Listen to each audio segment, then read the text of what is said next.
a lot more likely than clones. But this is what I'm gonna do, guys. He ain't able to be here for too long. Dan is a busy man, but I'm gonna get Dan the Waterman on here, and we're gonna have some fun here. What's going on, Dan? Hey, How have you been, dude? pretty good, man. Thanks for having me. Of course, bro. Yeah, just so you guys know, so Dan the Waterman is he was in the Flat Earth video that I did that on the channel maybe 2 or 3 years ago at this point. He was if you guys have seen it, he was the one in the lab coat, the most legit looking dude in the party for sure. And when I started this, when I revamped the channel, he was actually the first person that I asked to hop on a live and do a podcast with me. However, I didn't actually put it up, and the video is only like active for 15 days. And then we did another one with Mark Sargent and I can't think of his name right now. Is it Virgil? What's the other gentleman's name? I can't. Angel.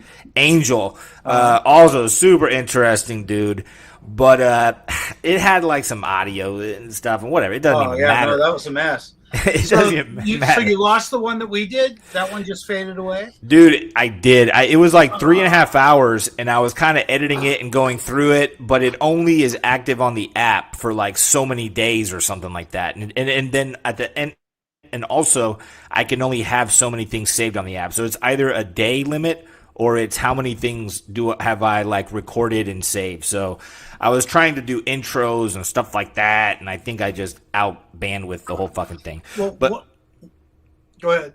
Oh no, go ahead, man. One of the things we talked about then during the Mandela effect was one of the theories I had on how it could mechanically change. How could something mechanically change and why? You know, in other words, let's say there's a how, we'd still need a why. For instance, Looney Tunes was something, you know, from the Bugs Bunny cartoons.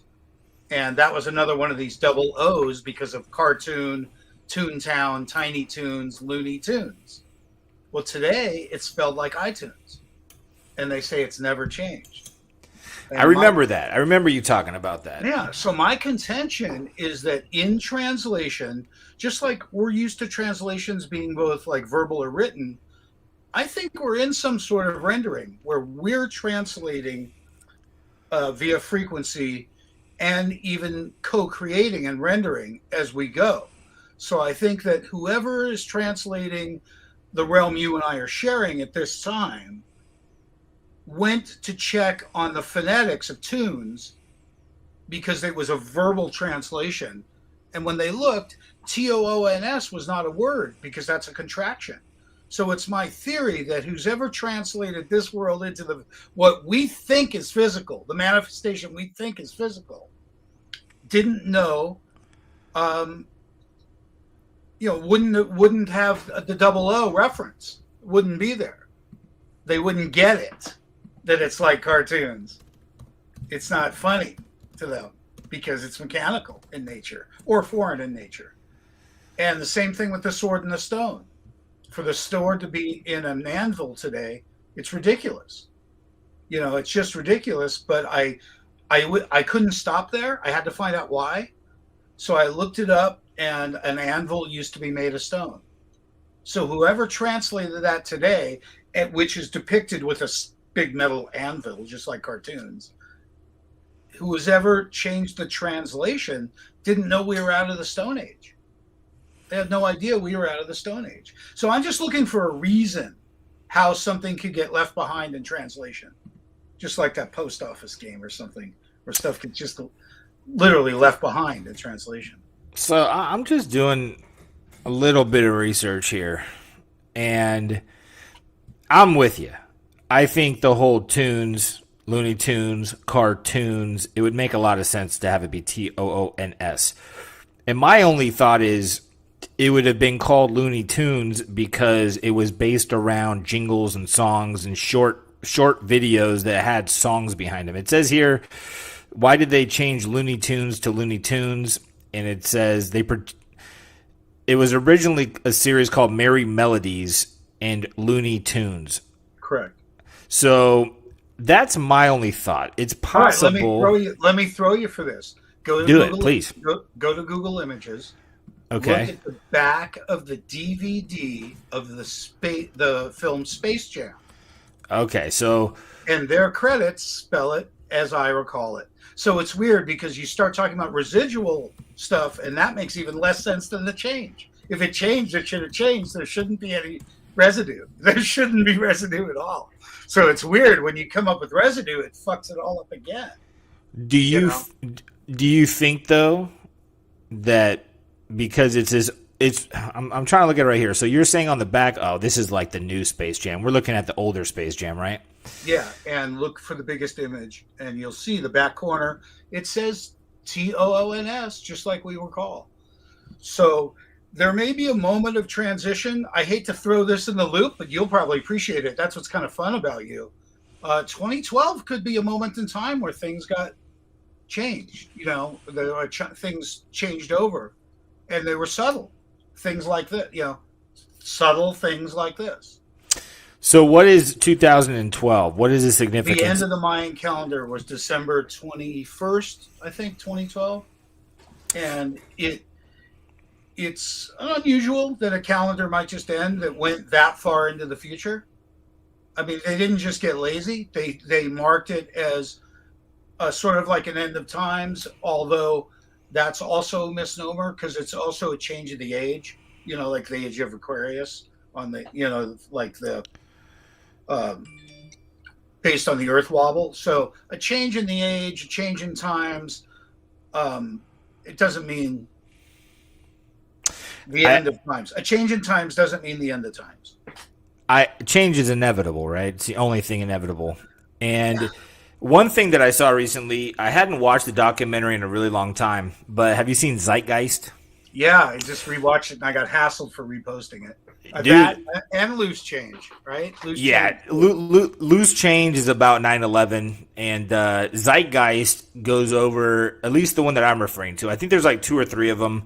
The one that I watched really goes into 9/11, it goes into religion, and then I believe currency. I don't know if I watched kind of like a mashup of a few of them, but they talk about the Bible, and they talk about all the parallels between the story of Jesus and the story of things like Zeus, I don't want to like sun, right? It's not the son of God; it's the sun. It's astrological record that they've confused in storytelling. Yeah, right? It's like the son dying on the cross is an astrological record. It's not about Jesus. They're fucking lame. And then I heard I forgot who it was, but they talk about how if you take the Bible to a literal degree, it's going to irritate you and make you a non-believer.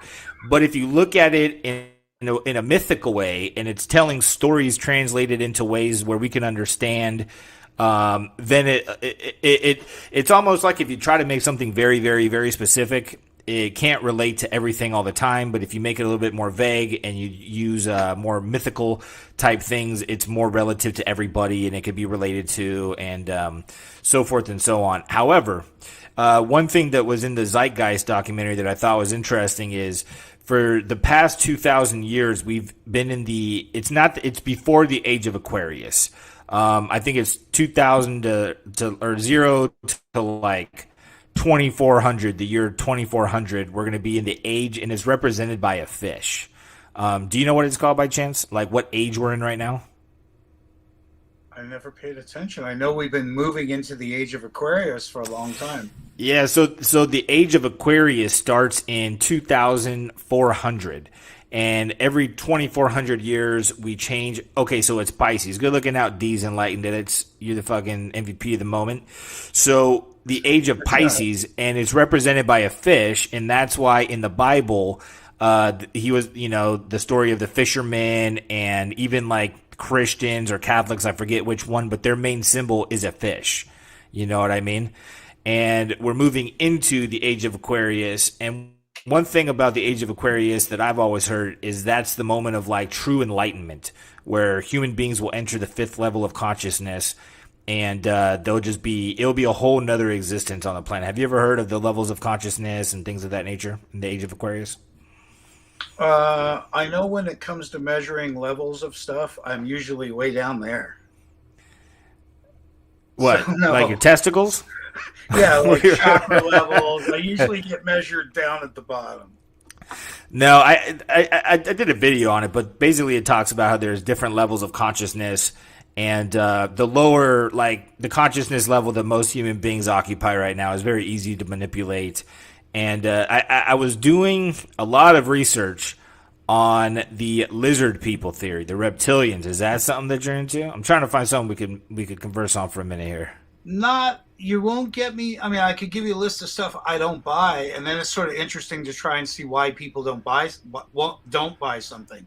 One thing I really don't like is something I call conspiratards, where everything is a conspiracy. So I'm really quick to jump on stuff that I don't feel has any foundation. So do you know anybody that's diehard for lizard people and they've really tried to like get you on board with it?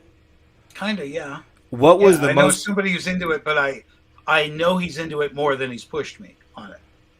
So what was the most compelling thing they thought they had to share with you? And regardless of how you took it, what was their like fucking leg that they were standing on in regards to their really being lizard people?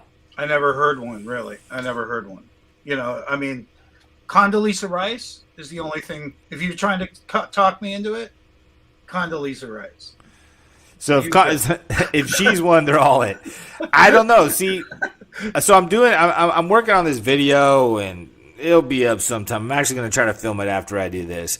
But I'm with you, dude. I'm not into the whole lizard people thing. I never fucking gave it much thought. But because so many people want to hear about it, I'm here to service the people as well if I'm able to, and it's interesting to them. And I like to try to connect dots. And if I can connect dots, because I think all these conspiracies out there, if we're able to connect the dots and where they might share some ground, we're able to make a better vision of reality. So I can help you out in the realm that you like to talk.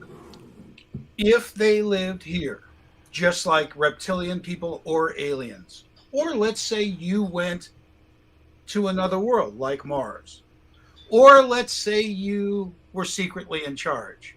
No matter what, the key common word there, underground. There's too much weather.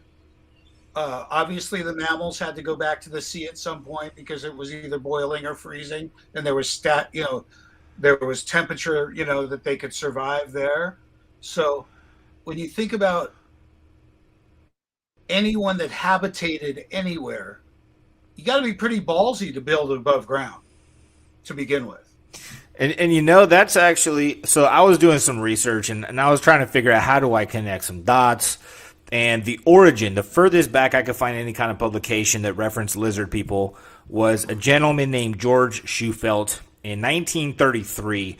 And I tried to record this video so fucking many times reading it that I probably got it memorized by now. So, but I think it was 1933. He created a radio X-ray machine, and it was used to find underground anomalies. Think about a fucking, what's it called? A metal detector, only much more advanced. He was surveying the hills in Los Angeles and found what he thought were underground networks of tunnels that had living areas as well as humongous deposits of gold, about 16 in all, large deposits of gold, tons and tons of gold.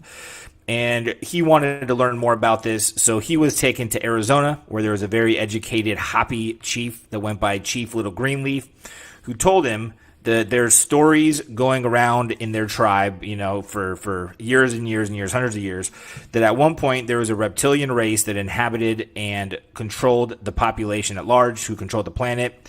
Unfortunately, about 5,000 years ago, there was a great catastrophe. A meteor shower happened, so it forced the lizard people to go west, where they built these underground networks of tunnels, enough to house about 1,000 families. And it's the lizard people that inhabited it, but they've since shapeshifted, taken on different forms, and now are completely infiltrating human beings in general. So that's where kind of David Icke, I believe, comes into play. And he talks about how the lizard race are reptilian shapeshifters and how they always are lizards. It's just vibrations that they put out around themselves that make us look at them as though they're humans. But to go back, you said above ground. So I think it's interesting that you say that, and the first bit of information I found is the only way that these lizard people are real, or the first publication was about these underground tunnels. Have you ever heard that? Oh, yeah. Have you ever seen like if you go to Google Earth or Google Maps or whatever and look at that weird shelf off the coast here. It's a weird shelf. Gigantic shelf that supposedly is either submarine tunnels or UFO hangars, and you can see it plain as day off Malibu or whatever. I mean, just you can see it plain as day. Go look right now, and you'll be blown away. And you know, it kind of here. What would I Google, man? Malibu, Los cliff. Angeles. You know, just go to maps. You know, and go to Los Angeles and look right off the coast where you would go if you went to the beach, and maybe a little north. You know, I think it's within Point Doom. I don't think it's up by Santa Barbara. You know, it's right here. Okay, right so here, right here, right. Step right up. Check out your world. We're talking conspiracies here. So let me see here. So I googled it. Fucking. Let's see here. Or just go to maps. Is this what you're talking about? Can you put it on the screen? Yeah, I can do something like that, dude. And let's see here. I got so many fucking tabs. Yeah, that's it. That big, right in the middle of the one on the top right that they're calling UFO base. Right here, right? Yeah, zoom in on that though. Like go to just Google Maps or whatever, and zoom in on that bad boy. It's unusual like crazy.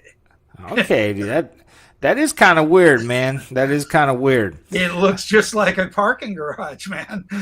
And you know, so as I was researching these lizard people, because whether or not I believe it or not, it's about how I'm able to present it, you know, and that's why if you can connect some dots and it makes it right, it makes it feel funner. Have you seen the map of the supposed tunnel system? Have you typed that in? So that's where it got really interesting because according to this George Sheffield character, the tunnel network actually resembled that of a lizard, you know, like it looked like a lizard. So let me see if I can actually find it. George Sheffield map. But in the but so kind of the dots that I was starting to connect is, let's just say there is a lizard race of people. I think we can all agree that there's some other kind of I don't know if it's a race of people or whatever, the Illuminati, but there's definitely a higher orchestrated group that is controlling the planet to a degree. Would you agree with this? I would, especially if we're going to stay on the term underground, because there's quite a bit of they've really perfected what they call TBMs, tunnel boring machines. They're awesome. They really move quickly. And now that you got maglev and tunnel boring machines, they can move about. Anyone can move about underneath. Going back to your lizard race people, supposedly, I don't think it's Area 51 or 52 or 54, but supposedly on the back hills of that, there's people that have met your lizard people on top of the hill. Like, you know, like just on patrol. And it was described as being the young ones, like kids that were out playing, not the adults. You know, like sneaking out, kind of. Okay, that sounds interesting. So it wasn't confrontational because it was the young ones that were inquisitive and not honoring the fear or the respect or the, you know. So those stories are tough, just like Jump Room to Mars. It's a good story, but it's like, man, they're tough. In other words, people that learn to tell stories just start telling stories. I didn't see that map. I'm sorry. Can you put it back? Oh, yeah, dude, of course. Boom, here it is. I don't think that's the one I was talking about. The one I'm talking about goes goes to Vegas for sure with underground submarine stuff all the way to Vegas. Yeah, this is different. Okay. This is the LA one, right? This is the under LA version. Yeah, so the underground catacombs of LA's lizard people. So this was pretty much it right here. And you can see the deposits of gold. You can see the living quarters, all these tunnels. Evidently, there's about 285 tunnels, and there was 3 of these lost cities. And George Sheffield, here's where it gets into like people being smart and just being scam artists, though. You know what I mean? So what he did with this map, and then he corroborated the information with this Hopi Native American chief. He got investors to go in with him, or pretty much fund him drilling for all of this gold while his ulterior motive was to figure out these tunnel systems and see if he could find any lizard people. So they drilled this site for about 20 years or so. And I don't know if it's very readable here. This is pretty much exactly what I was just saying. All of it, not verbatim, but pretty close.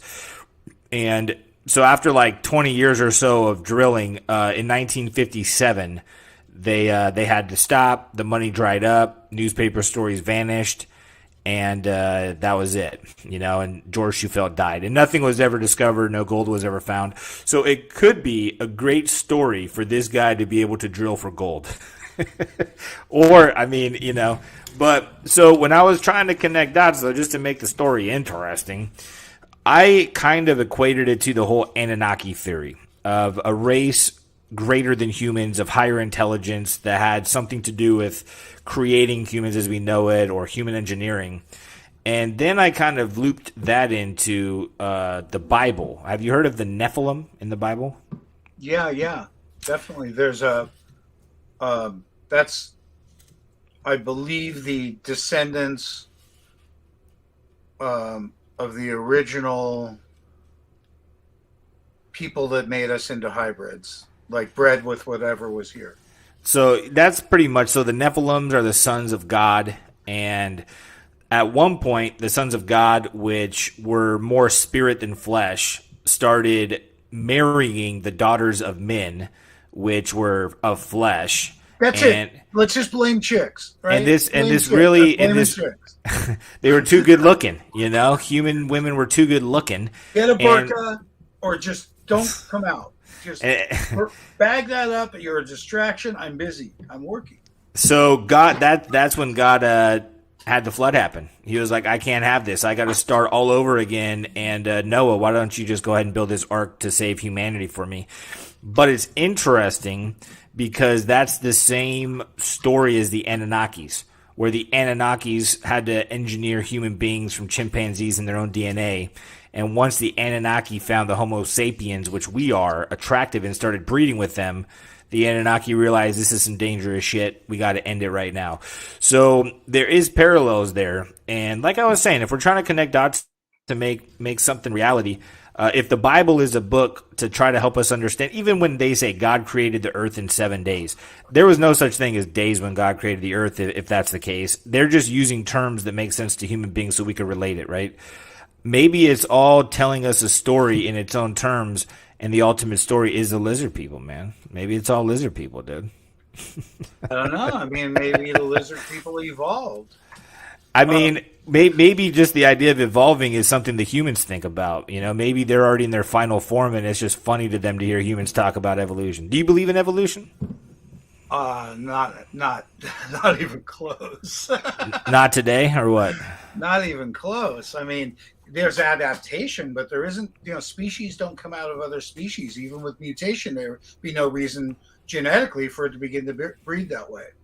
Now, granted, what I believe, if you would crack an egg and look at an embryo or look at a young chicken, like this sort of 2 wings, 2 feet, 2 hands, 2 legs, and a spine is pretty generic at first.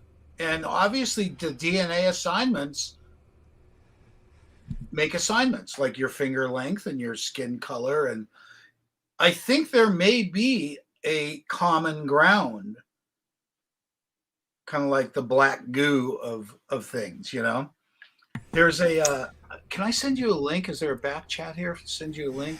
There's you could probably just shoot it onto the chat, dude. Share it with everybody. Okay, there's a guy named Neil Freer, and he wrote a book called The God's Wear Designer. And he talks about, I believe, what we're calling the Anunnaki. Well, the Bible also, the Bible talks about, it's like I got it all on my iPad, but it's like the Anakins. And then you think Anakin Sky, I mean, it gets deep, dude. Is George Lucas a lizard? That's where my mind goes. But so let's see here. Neil Freer. Okay, so I thought you were going to shoot a link. So Neil Freer. Let's see here. I did put a link, but it didn't. I probably didn't come through because I'm not wrenched up. It's all good, dude. So Neil Freer, and then what is the deal with Neil Freer? What's important about this guy? It says here he's a futurist, a lecturer, and an author.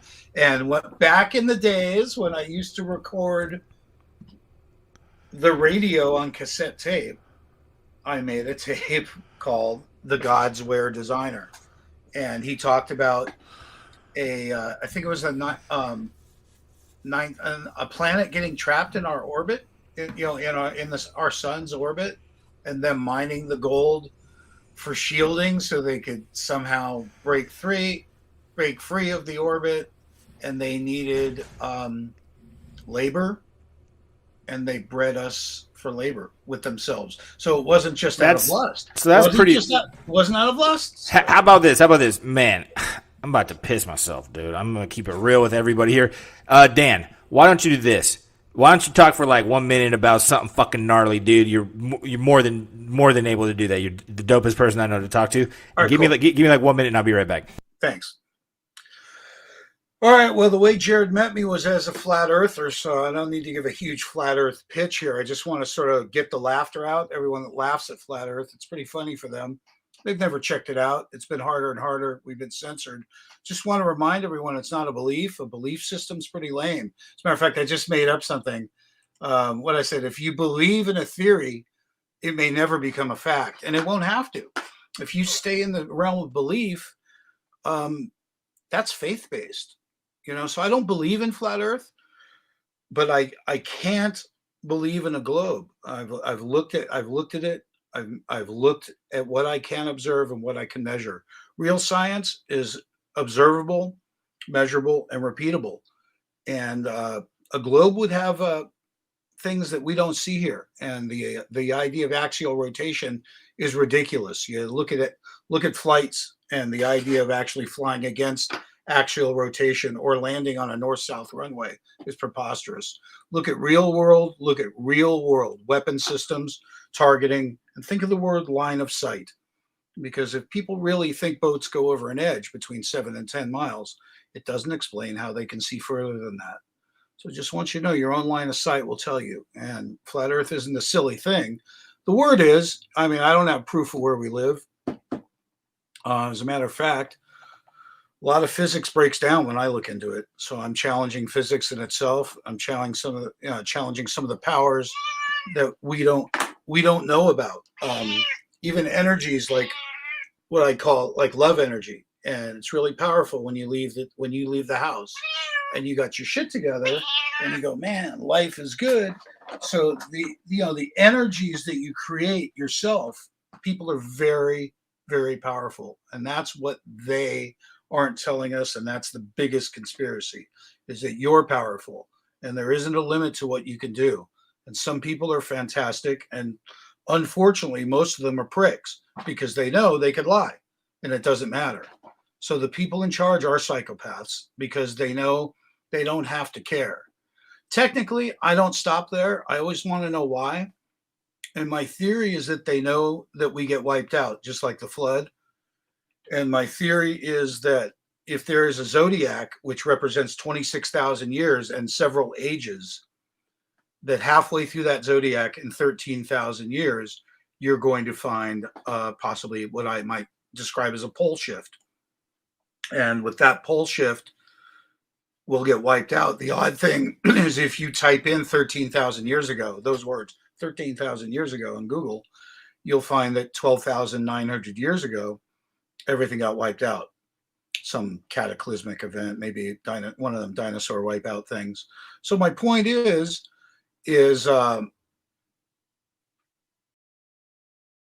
I think we get wiped out and we don't know our history. And I think that the turds in charge know that we're going to be wiped out. And that's why they don't care about the earth. Otherwise, it doesn't make a lot of sense how to not care, to have no empathy for others doesn't make a shitload of sense. There is a weird thing, about good and evil, and good and bad or balance. I think I'm more Buddhist in nature, so I'm looking for balance, which means that evil or adversity, adversary is necessary, what you might call a necessary evil. That's a lot to gather, thinking that, first of all, half the people you run into are average or less. That means below average. And then amongst that, half the people may not be any good. So we're dealing with a lot, rough odds for the people that are alert, awake, and even the people that are alert and awake. They got to have time. You got to have time on your hands, and you got to be free of whom you work for, Jerid. If you work for someone, you got to answer to them. And that's what happened with all this COVID stuff. Is the government stepped aside, it made suggestions, and then they literally asked businesses to step in and enforce it. That was really weird.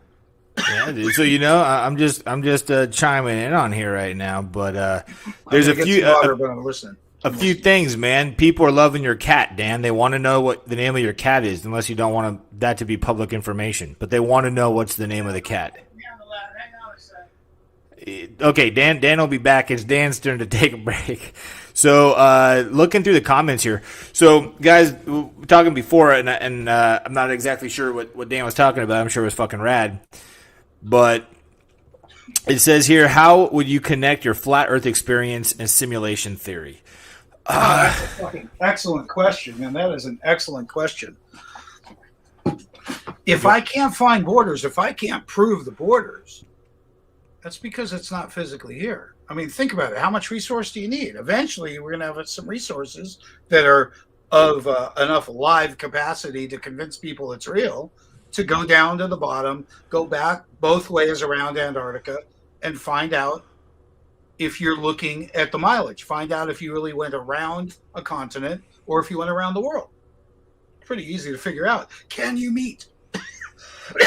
Do you think that there's any way?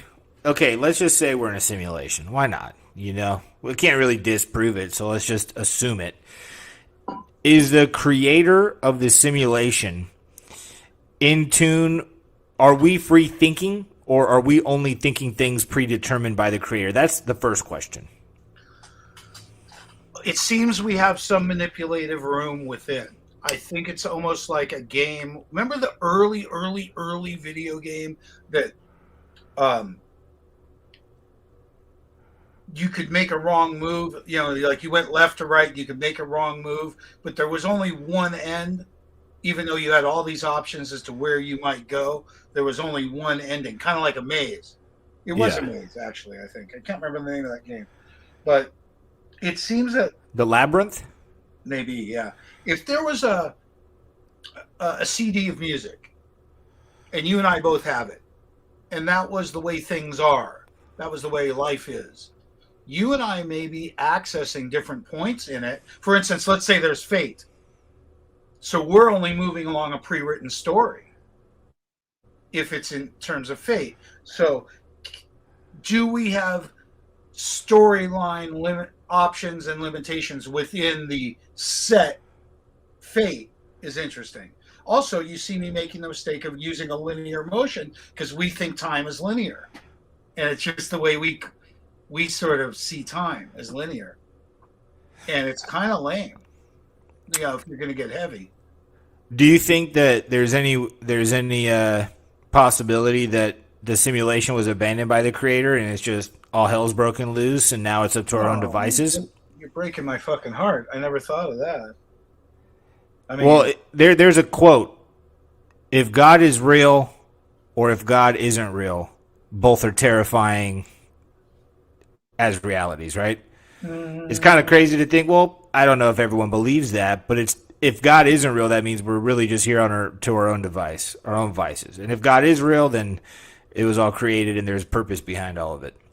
But I ask that because if the creator is still, a part of this thing, if there is an agenda and everything is just rendered at the speed in which we experience it, would it be possible that they could just make the Earth look however they want at any given point? Yeah. And maybe as of right now, the simulation creator isn't ready for us to reveal any kind of true origin, so they just render the world as being round all the time? Whether physical or not, let's say, I think I referred to this when I talked to you about the Mandela effect before, running a backup. Let's just say you ran a backup. What if you died? And you weren't supposed to because of your grandkid who you haven't had yet. And it's well aware because of the storyline.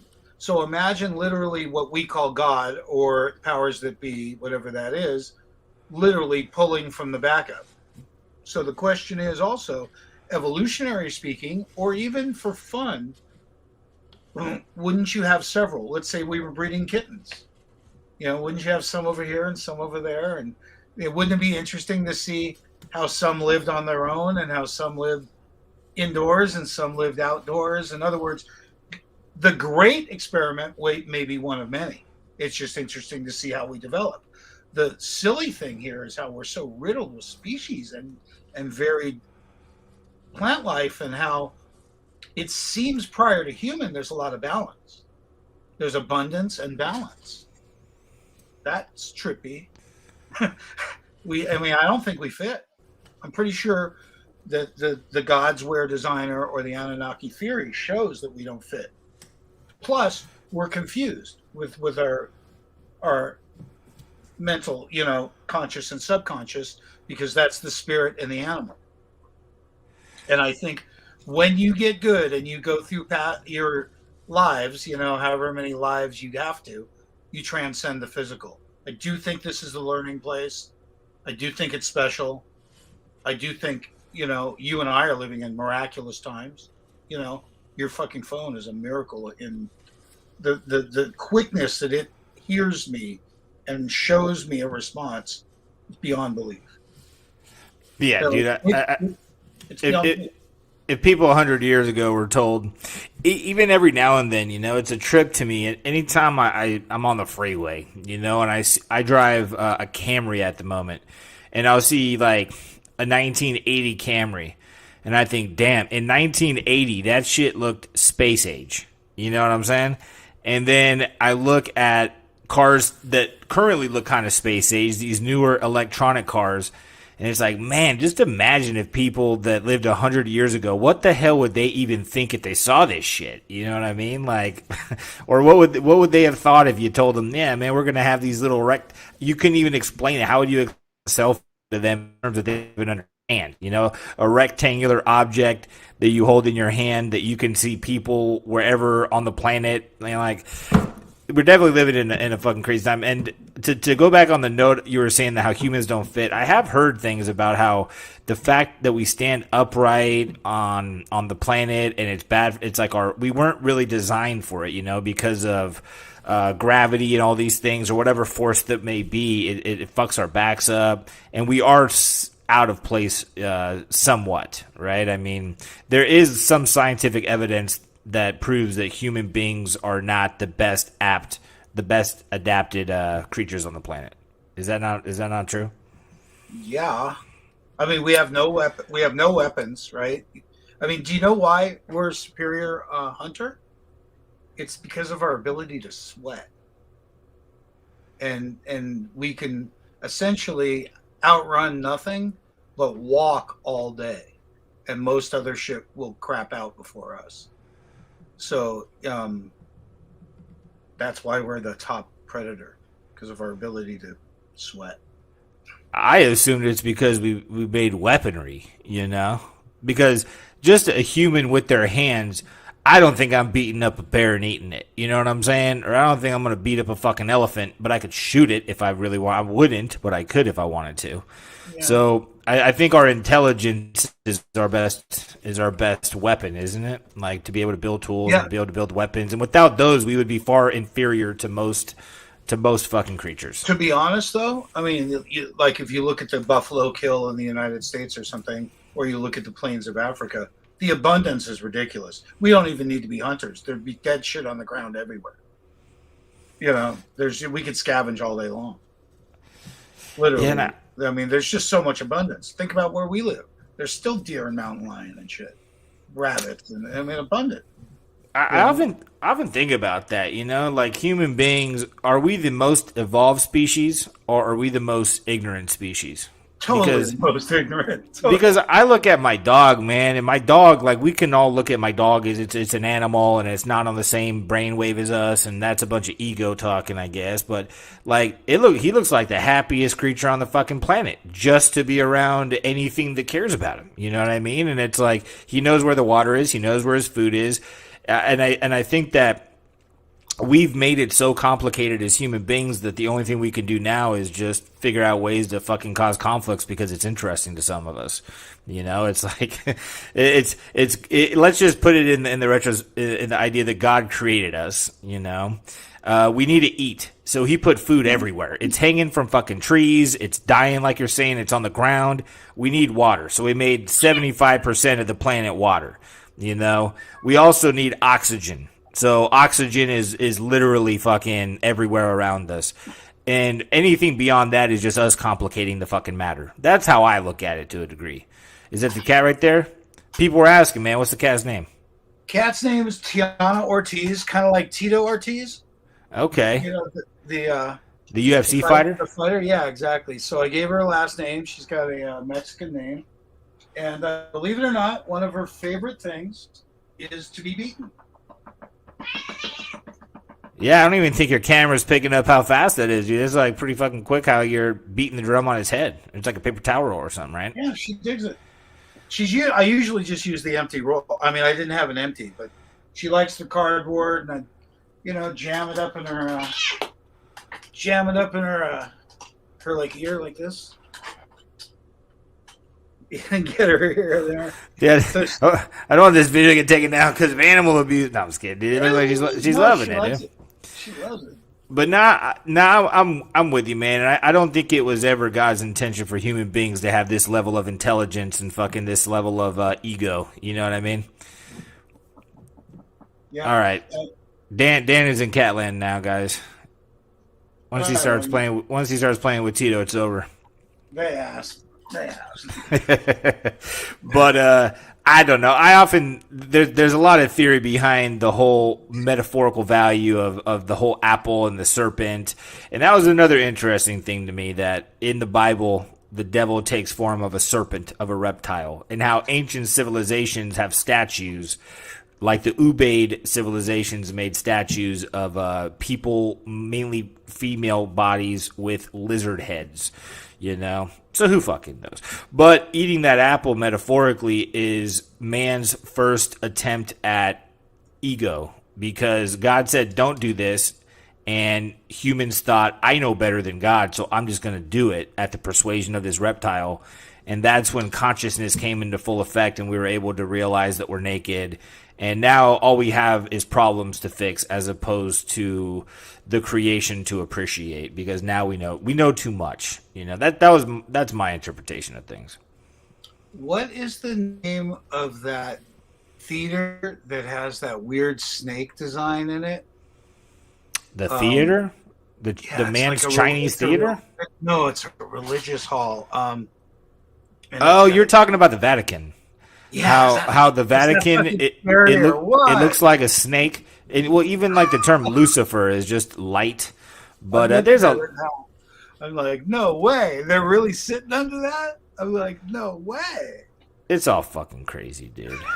It's all nuts. Oh, what do they call it? Hall of the Vatican. It's something like that. Head. It's a snake's head. Sorry. I mean.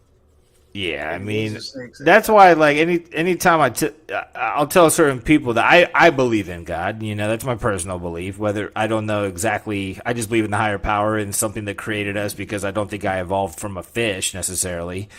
But it's always religion that gets in the way. You know, it's always, religion is bullshit. It's like, well, I mean, what people decide to do with religion is up to them, and they make it religious.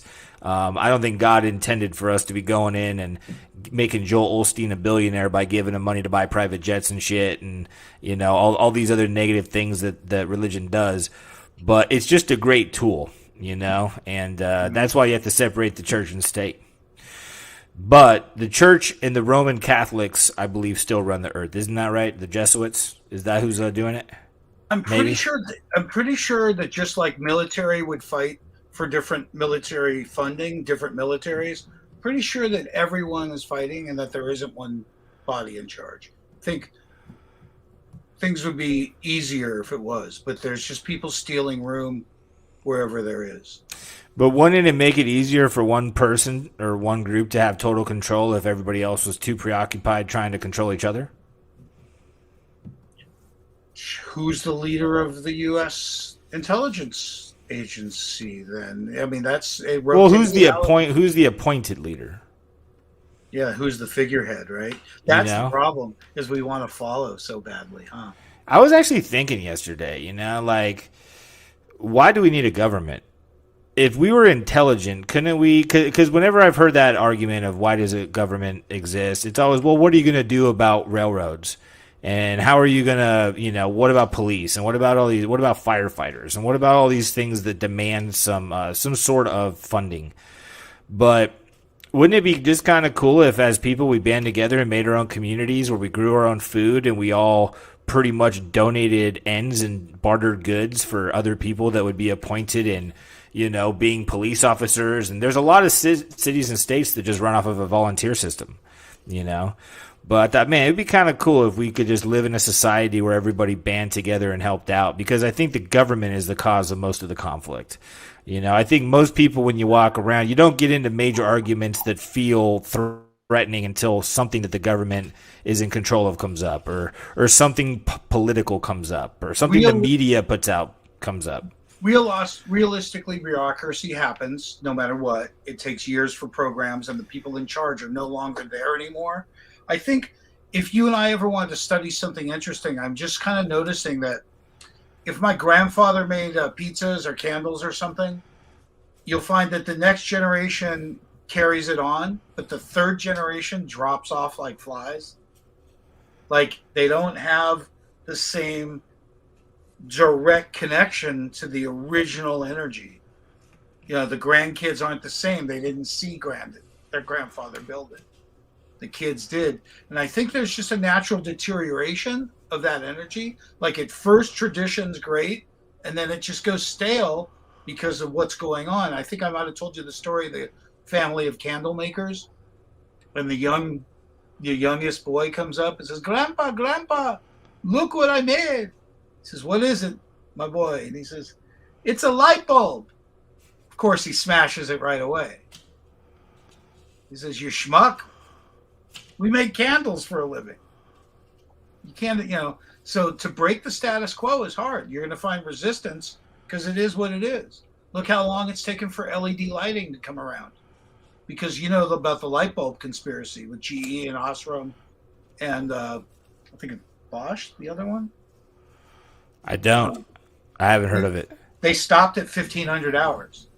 The light bulbs weren't going to last forever. They'll never sell light bulbs again. So they all cut it off at 1,500 hours. I often think about that. Like, why do electric cars need to be charged?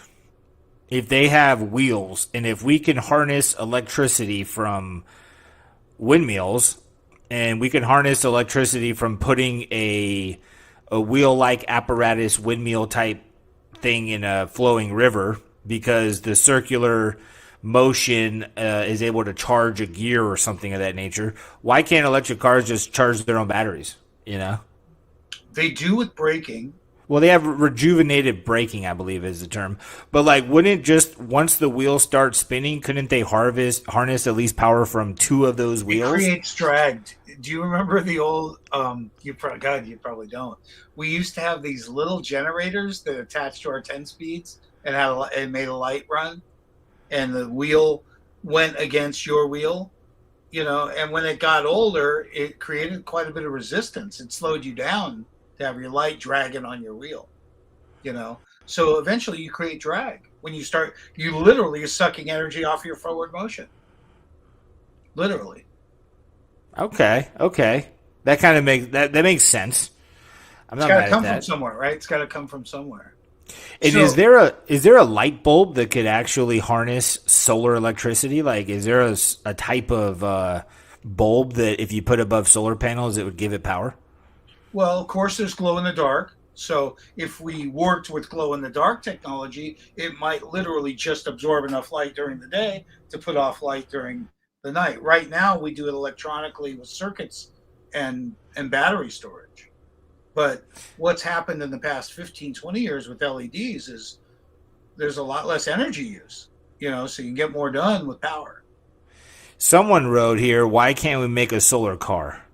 Which I've also thought, like, if we could put solar panels on top of a trailer, Why can't, and at the same degree, are the solar panels that we currently have available to us the most optimal solar panels? Are they taking in the most energy possible within a solar panel? Because according to Tesla, 1 cubic foot of air has enough electricity to power like the whole planet.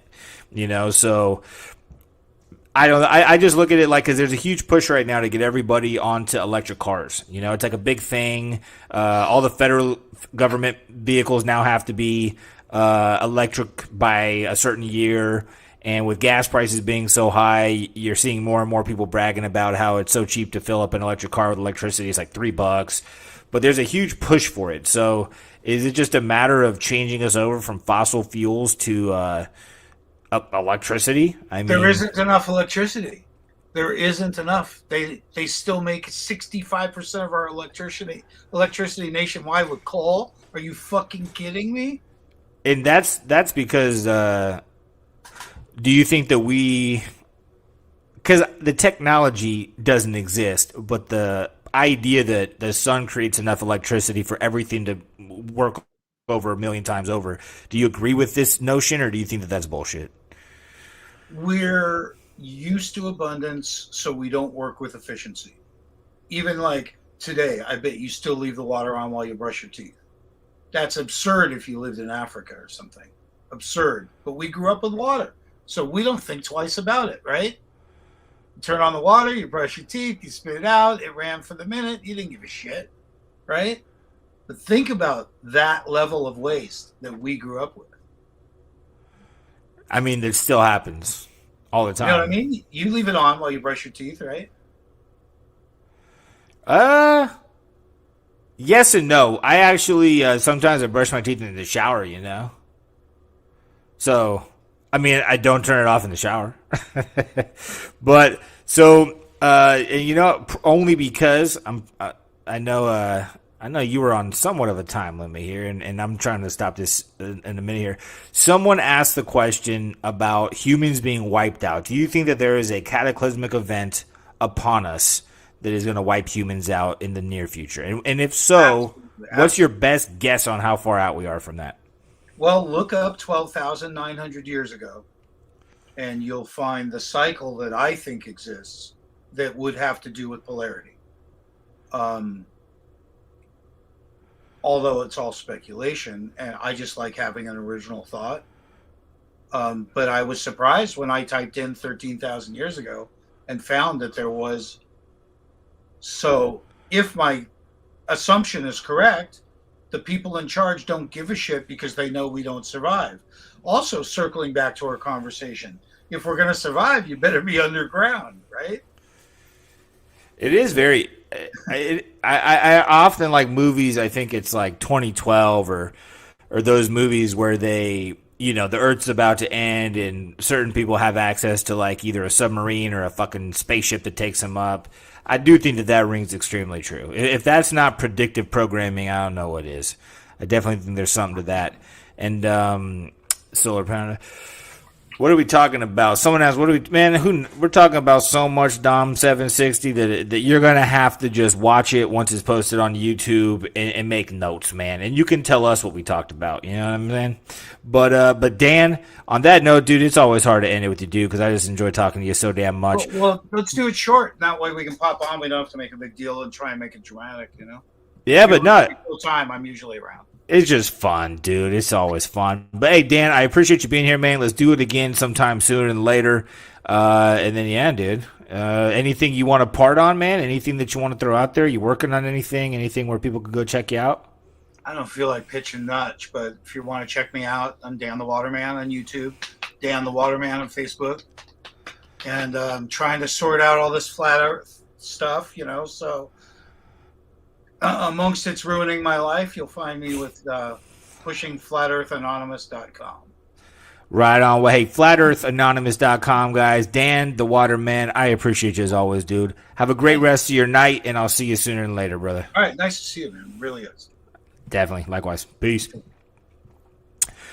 All right, everybody. So that is going to go ahead and be the live for tonight. Again, thank you to the Tune fellas. I don't know. Toon Fellas. I'm just gonna state at that. I put the link in the comments earlier, but shout out to them for hanging out. Shout out to all you guys. And what I'm gonna do to end this off is I'm gonna do it quickly, but I'm gonna go through the things that I was told on Instagram people would like to hear me talk about, and we're gonna make it like a 5-minute quick end all be all. So we have fun moments with Shane. Okay, I do have a story with Shane, it's pretty fucking hilarious. I'll say it really quickly. When we were younger, one of the things that we liked to do more than anything was make each other laugh extremely hard. Me and Shane both. Shane more than me, however, have weak bladders or little bladders. I don't know how to say it. But if Shane got to laugh at a certain point, he would sometimes, piss himself. And he was very young at the time. So this isn't like when he was like, 10 or 11 years old. But one time when he was like 5 or 6, we were out at a family dinner for my grandparents on my father's side, their anniversary. And when the waitress started walking around, I said, hey, I think it's, I'm so happy we came here for your birthday. And I was talking to my brother. I was talking to Shane. And so like 5 minutes later, the waitress comes out. Everyone's coming out. They're fucking singing happy birthday to him. They have the cake. And my grandpa was just like, yo, what the fuck is going on? We're here for our anniversary. Why are they singing happy birthday to him? And we started laughing so hard. And I don't remember if he actually like pissed himself or not, but I wanted to help my brother out. So I purposely spilt water all over his lap so nobody would know the wiser. And but there's two funny parts to that. Funny part of me purposely spilling on his lap, and then us making it out to be like it was a birthday event for us when it was really my grandparents' anniversary party. That was pretty funny. Antarctica, apparently it's 70 degrees hotter right now. I'm not aware of that, but shout out to Queens of Wonderlands for that. We have the pyramids. I already talked a little bit about the pyramids in the beginning. How the moon could be a portal. That's a very interesting thought. That was by Rachel Duke. I don't even know what to say about that, to be honest with you. I'm gonna look more into the moon so I can have some more interesting thoughts on that. I'm sure that would have been a fucking awesome question to ask Dan. Conspiracies, more conspiracies. That was literally it. I don't know what to say about that necessarily. Thoughts on Kundalini yoga. Do you think people say it's dangerous to keep people from awakening? I think anything that allows people to awaken is probably strongly discouraged by the majority because they don't want you to be awake. So yes, I would agree with that. Psychedelics. Watch the last live. I talk about psychedelics for like an hour and a half. It's rad. The Matrix effect. I don't even know what that is, but Fifi Gamer 82. I'm gonna look into the Matrix effect. I don't know if it's a simulation, same thing, different. Life is a simulation. That's more of a statement, but I'm guessing you want me to talk about it. I would highly recommend watching the other video because and we talked a lot about the simulation in this video. So hopefully you got what you wanted there. The idea that aliens from inside the Earth. I would argue that, and this is KMSPNW, I would argue that we talked about that a lot, about the whole station in Malibu. We talked about lizard people possibly being underground. They would be aliens, in my opinion. So, guys, I got to all those Instagram things. I appreciate y'all being here. We're at like almost 2 hours now. I hope everybody enjoyed this live. Have a great rest of your day. And I don't see any other really pertinent questions going on here, but love each and every one of you. Love yourselves. Love each other. Love, peace, and chicken.